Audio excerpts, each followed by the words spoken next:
कोल्हापूर महानगरपालिकेच्या निवडणुकीसाठी महायुतीच्या नेत्यांच्या गेले 4 दिवस बैठकांवर बैठका सुरू होत्या।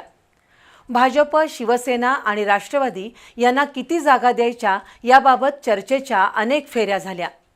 अखेर सोमवारी सायंकाळी महायुतीची पत्रकार परिषद झाली आणि जागा वाटपाचा फॉर्म्युला स्पष्ट झाला। त्यानंतर सर्व 81 उमेदवारांची यादी महायुतीकडून जाहीर झाली।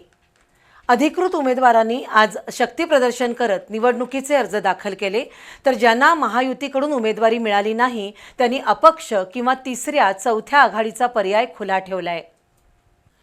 कोल्हापूर महानगरपालिकेच्या निवडणुकीसाठी महायुतीतील तिन्ही पक्षांकडे उमेदवारीसाठी इच्छुकांची संख्या प्रचंड मोठी होती। गेले 4 दिवस महायुतीतील तिन्ही घटक पक्षांचे स्थानिक नेते आपल्या पक्षाला समाधानकारक जागा मिळाव्यात यासाठी प्रयत्नशील होते। त्यासाठी नेत्यांच्या अनेक बैठका झाल्या। अखेर सोमवारी संध्याकाळी युतीचा फॉर्म्युला निश्चित झाला। त्यानुसार भाजपला 36, शिंदे गट शिवसेनेला 30 आणि अजित पवार राष्ट्रवादी गटाला 15 जागा निश्चित करण्यात आल्या। मात्र काल सर्व उमेदवारांची यादी जाहीर झाली नाही।